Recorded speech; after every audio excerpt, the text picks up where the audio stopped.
Hello विद्यार्थियों, Ranjit Kumar chemistry classes में आप लोग का मस्ट वेलकम है। अब मैं आप लोगों के बीच में 11th क्लास के सेकेंड वीडियो को लेकर के आया हूं, जिसमें हम लोग कुछ बेसिक जानकारियों को रखेंगे।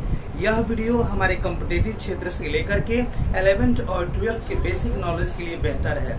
अगर इस तरह की जानकारियां हमारे पास एकत्रित हो जाए तो आसानी से हम जब चाहेंगे है ना लेसन को पढ़ना शुरू करेंगे तो बहुत ही इजी वे में हर चीज को जान सकते हैं। तो यह कंफर्म आपको रखना होगा हमेशा, और कोई भी टॉपिक को आसानी से हम लोग डील कर पाएंगे। तो मैं ये इस वीडियो में आपको एक बहुत ही बेहतर टॉपिक है ना, जिस तरीके से मैंने फर्स्ट वीडियो में आपको एलिमेंट्स और यौगिक के परमाणु द्रव्यमान और आणविक द्रव्यमान के बारे में बताया था, वैसे ही मैं बताऊंगा कि किसी तत्व की परमाणु संख्या है ना, या किसी तत्व के बारे में विस्तृत जानकारी है ना, या इलेक्ट्रॉन, प्रोटॉन, न्यूट्रॉन यानी कोई संकेत या सिंबल मिले तो हम सभी चीजों की जानकारी कैसे करेंगे। तो आते हैं इस वीडियो में मैं आपके बीच है ना रखूंगा बेहतर सा टॉपिक। तो देखिए बाबू, सबसे पहला हमारा टॉपिक आता है, जिस तरह हमने बताया था तत्व केयर करेंगे। यहाँ पे तत्व के बारे में बताया जाता है क्या, मैंने बताया भी था, जो वैसा यह शुद्ध पदार्थ होता है जिसे किसी भी सरल यांत्रिक विधि द्वारा 2 या 2 से अधिक भागों में हम विभाजित नहीं कर सकते हैं।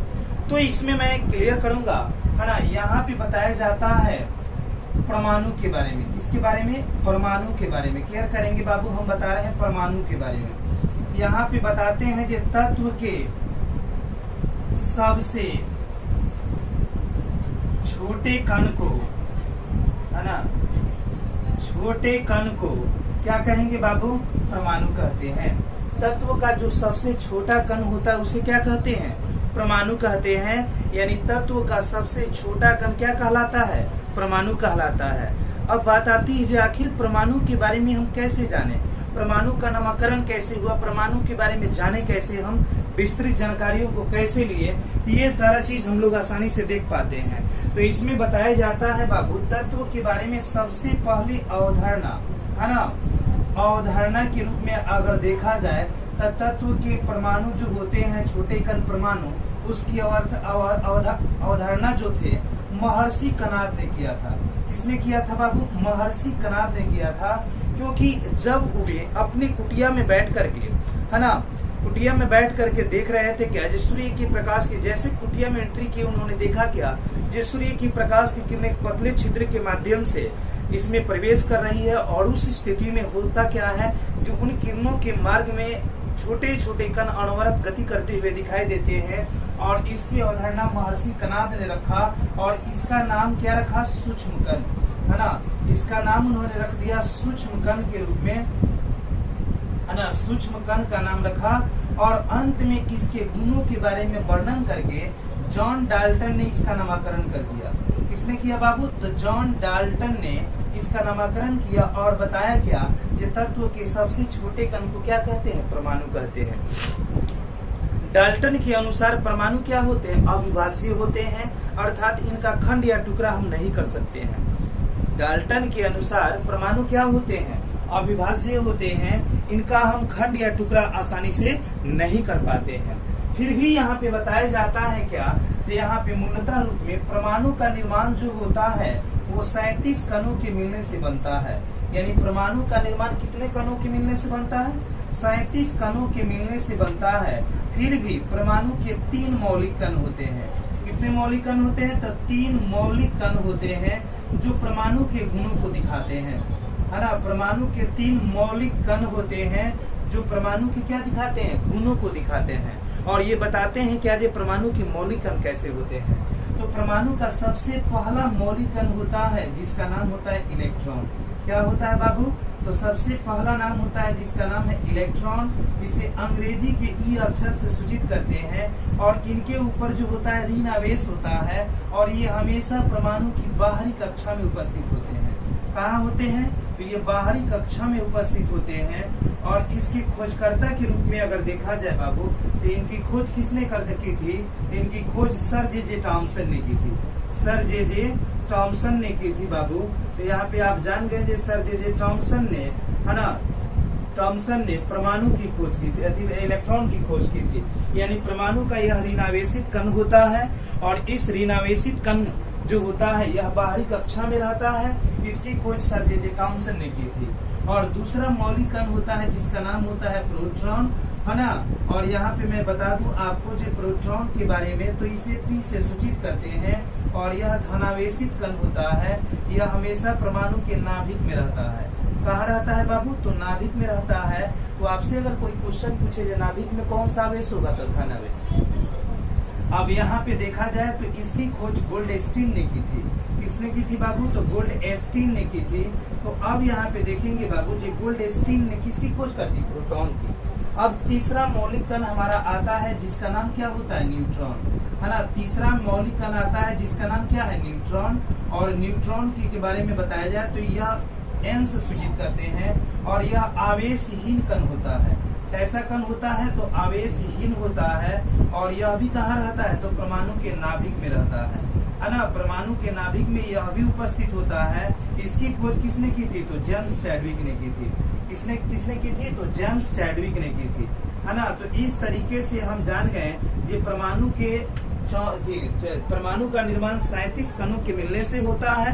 लेकिन परमाणु के 3 मौलिक कण होते हैं। और ये तीनों मौलिक कण में पहला इलेक्ट्रॉन होता है, जिसे अंग्रेजी के ई अक्षर से सूचित करते हैं। इस पे ऋण आवेश होता है और यह बाहरी कक्षा में उपस्थित होता है। इसकी खोज सर जे थॉम्सन ने की थी। और प्रोटॉन के बारे में मैं बता दूं तो यहाँ पे बताया जाता है, इसे P से सूचित करते हैं। और इस पे धनावेश होता है और यह नाभिक में उपस्थित होता है ना। इसकी खोज गोल्डस्टीन ने की थी। उस तरीके से अगला हम देखते हैं न्यूट्रॉन, जो आवेशहीन होता है ना। कोई चार्ज नहीं होते हैं और यह नाभिक में भी उपस्थित होते हैं। और उसके साथ साथ जान जाए जो न्यूट्रॉन की खोज जेम्स चैडविक ने की थी, है ना। इलेक्ट्रॉन पर ऐसे आवेश का मान हमेशा देखा जाए, इलेक्ट्रॉन पर और प्रोटॉन पर आवेश का मान 1.6 गुने 10 के पावर, है ना, 1.6 गुने 10 के पावर -19 कूलम होता है। इलेक्ट्रॉन के लिए हम यहाँ पे माइनस भी लगा सकते हैं। उसी तरीके से प्लस 1.6 गुने 10 के पावर -19 कूलम प्रोटॉन के लिए होता है। तो इसके आगे धन चिन्ह और ऋण चिन्ह यह निरूपित करते हैं कि इस पे इकाई धनावेश इलेक्ट्रॉन पे होता है, इलेक्ट्रॉन पर इकाई ऋणावेश होता है और प्रोटॉन पर इकाई धनावेश होता है। तो इस तरीके से आप ये क्लियरफाई कर गए जी। परमाणु यानी तत्व के सबसे छोटे कण को आप परमाणु कहेंगे। परमाणु के बारे में अवधारणा महर्षि कणाद ने किया था, लेकिन परमाणु के बारे में विस्तृत जानकारी और सिद्धांतों के बारे में जॉन डाल्टन ने दिया, है ना। जॉन डाल्टन ने बताया और यह भी बताया कि परमाणु अविभाज्य होते हैं। परमाणु का खंड या टुकड़ा नहीं किया जा सकता है। परमाणु पदार्थ का सबसे छोटा कण होता है। लेकिन विभिन्न प्रकार के वैज्ञानिकों के अथक प्रयास के बाद यह पता लग गया कि परमाणु का खंड या टुकड़ा किया जा सकता है, क्योंकि परमाणु का निर्माण 37 कणों से होता है। तो उस स्थिति में परमाणु के 3 मौलिक कण होते हैं, जिसमें इलेक्ट्रॉन, प्रोटॉन और न्यूट्रॉन होते हैं। इलेक्ट्रॉन जो होता है परमाणु का ऋणावेशित कण होता है, प्रोटॉन धनावेशित कण होता है और न्यूट्रॉन जो होता है वह आवेशहीन कण होता है। तो इसको अगर आप नोट करना चाहते हैं तो आसानी से नोट कर सकते हैं। तब मैं आपको आगे की ओर बताता हूँ कि कैसे हम अन्य चीजों को जान पाएंगे। इस वीडियो में तरह तरह के विभिन्न प्रकार के कॉम्पिटिटिव, है ना, और साथ ही साथ विभिन्न प्रकार के 11th और 12th क्लास की बेसिक जानकारियां मैं आपको दूंगा, ताकि ये ऐसे प्रश्न अभी मैं बोर्ड इस एग्जाम पे अभी बता रहा हूँ जो आर्मी जीडी के लिए, आर्मी क्लर्क के लिए, आर्मी टेक्निकल के लिए, आर्मी नर्सिंग के लिए, या एसएससी जीडी के लिए, या बिहार पुलिस के लिए, है ना। बिहार पुलिस के लिए कांस्टेबल, लेडी कांस्टेबल या जेंट्स कांस्टेबल, इसके साथ साथ 11th के सिलेबस की भी पूर्ण तैयारी आप करोगे। तो इससे अभी मैं जिससे बताया हूँ अभी, इससे 3 से 4 प्रश्न हमेशा किसी न किसी कॉम्पिटिटिव एग्जाम में बनते हैं। रेलवे ग्रुप डी, है ना, इस तरह के एग्जाम को आप आसानी से फेस कर सकते हैं। तो यहाँ से आपको बाबू अगला टॉपिक, अगला चीज आपको मैं बता रहा हूँ। अगर इसको आप नोट कर लिए हो तो आगे की ओर हम बढ़ते हैं, है ना। देखिए,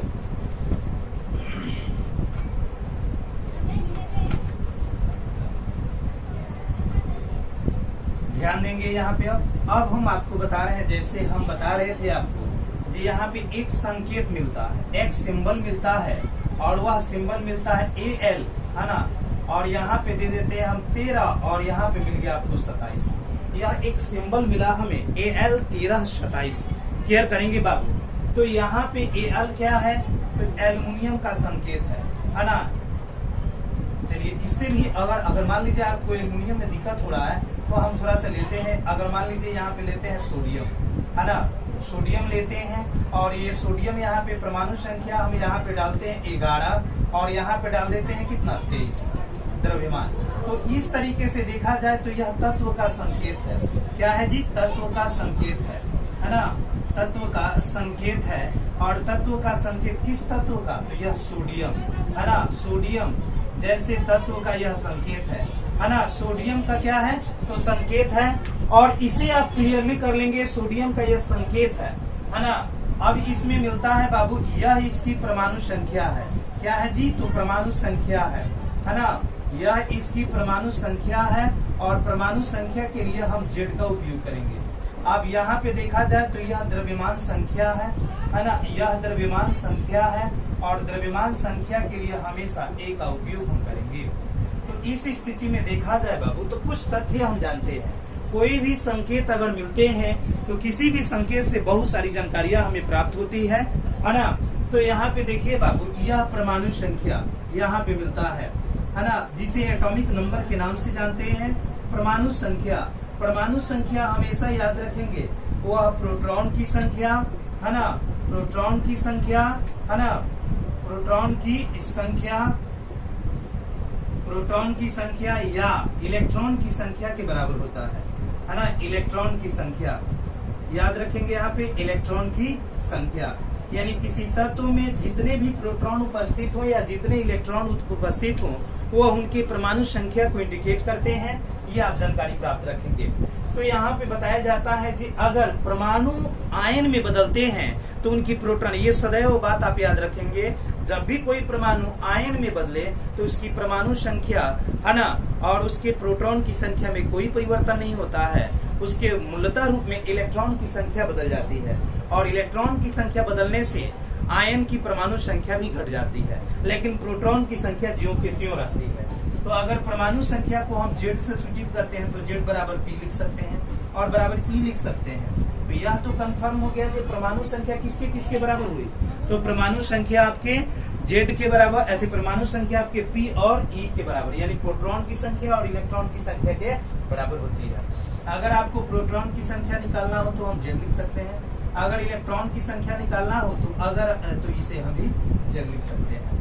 अब बात आती है कि अगर हमें न्यूट्रॉन की संख्या निकालना हो तो यहाँ पे बताया जाता है, यहाँ पे बाबू जी न्यूट्रॉन की संख्या, तो हम लोग लिखते हैं न्यूट्रॉन की संख्या। तो न्यूट्रॉन की संख्या बराबर n बराबर होता है ना, परमाणु द्रव्यमान में से परमाणु संख्या को घटाते हैं यानी a माइनस जेड। यानी न्यूट्रॉन की संख्या निकालनी हो तो हम आसानी से द्रव्यमान संख्या में से परमाणु संख्या को अगर घटा दें तो न्यूट्रॉन की संख्या प्राप्त हो सकती है। अगर a का a रहने दें, जेड के बदले में हम कितना लिख सकते हैं, p भी लिख सकते हैं। अगर a को a रहने दें तो जेड के बदले में हम e भी लिख सकते हैं। यानी न्यूट्रॉन की संख्या बराबर a माइनस जेड या यहाँ पे a माइनस पी या a माइनस ई हो सकता है। तो हमारे पास जो एग्जाम्पल है बाबू वह एग्जाम्पल हमारे पास क्या है, सोडियम है। तो सोडियम का जेड अगर निकालना होगा तो कितना होगा, जेड 11 होगा। तो हमारा पी भी कितना होगा, 11 होगा। ई भी कितना होगा, 11 होगा। लेकिन यहाँ पे ए जो होता है सोडियम के लिए ए का मान कितना है, 23 है। तो अगर एन का वैल्यू निकालना है, न्यूट्रॉन की संख्या निकालना है तो ए माइनस जेड होता है। तो यहाँ पे क्या करेंगे, 23 में से 11 को घटा देंगे तो कितना होता है, 12। इस तरीके से किसी भी तरह के कोई संकेतित मान मिलते हैं तो आसानी से आप लोग बना सकते हैं। यानी किसी तत्व का अगर संकेत मिले तो उसमें हम परमाणु संख्या, परमाणु द्रव्यमान है ना, इलेक्ट्रॉन की संख्या, प्रोटॉन की संख्या और न्यूट्रॉन की संख्या की जानकारी आसानी से दे सकते हैं, है ना। अब मैं आपको ये बताया, आसानी से आप देखेंगे, नोट करेंगे। अगर इसमें कहीं भी दिक्कत हो तो आप जरूर कमेंट करेंगे। उसके बाद मैं आगे की ओर और भी एग्जाम्पल, डिफिकल्टी से डिफिकल्टी एग्जाम्पल को रख रहा हूँ और आसानी से आप बनाएंगे, देखेंगे। चलिए इसको उतार लीजिए, फिर मैं बताता हूँ।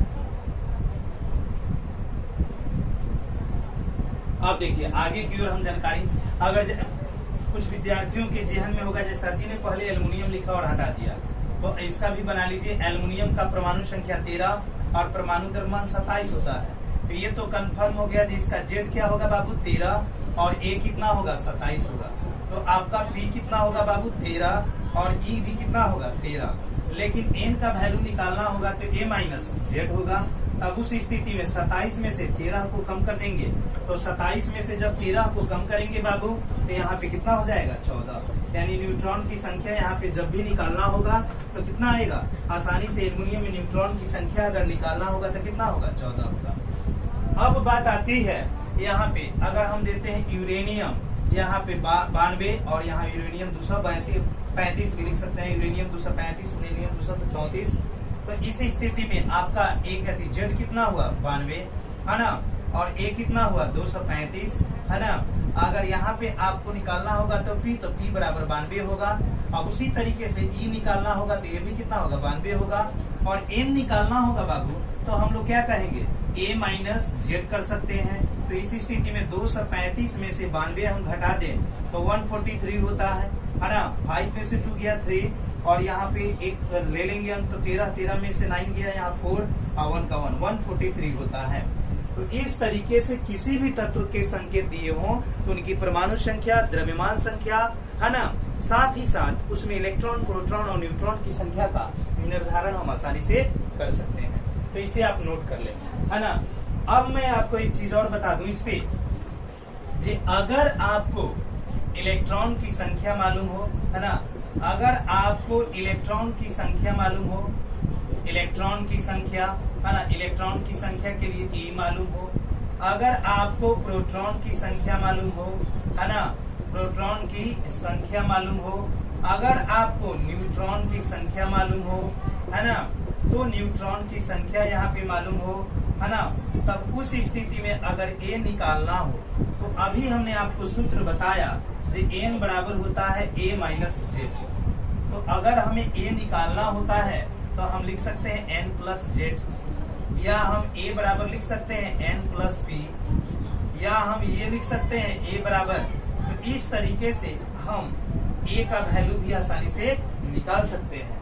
तो ये सब तरीके होते हैं बहुत सारे ऑब्जेक्टिव क्वेश्चन को सॉल्व करने के लिए। तो अभी मैं जो भी बताया इससे आपको बिहार पुलिस के 2 से 3 प्रश्न बनेंगे है ना। Army GD clerk, nursing assistant, nursing का होगा, या आपको जीडी का होगा, या क्लर्क का होगा है ना, या टेक्निकल का होगा। किसी भी एग्जाम में 2 से 3 प्रश्न इस टाइप के बनते हैं है ना, या एसएससी, जीडी, सीआरपीएफ, सीआईएसएफ या कोई भी केंद्रीय रिजर्व पुलिस फोर्स हो, तो इस तरह के एग्जाम में ऐसे ऑब्जेक्टिव प्रश्न उठाए जाते हैं।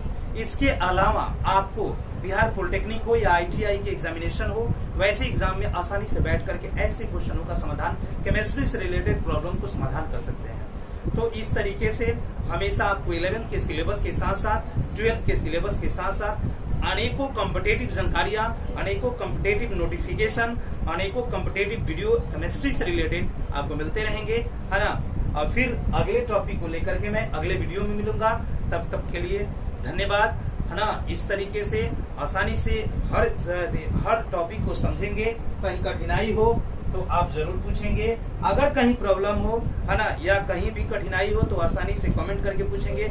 अगर आपको बेहतर लगे ये वीडियो, लगे जो हमारी कॉम्पिटेटिव व्यू के लिए है और बेहतर है, तो अपने मित्रों के बीच आप शेयर करेंगे, चैनल को सब्सक्राइब करेंगे और वीडियो को लाइक करेंगे। धन्यवाद।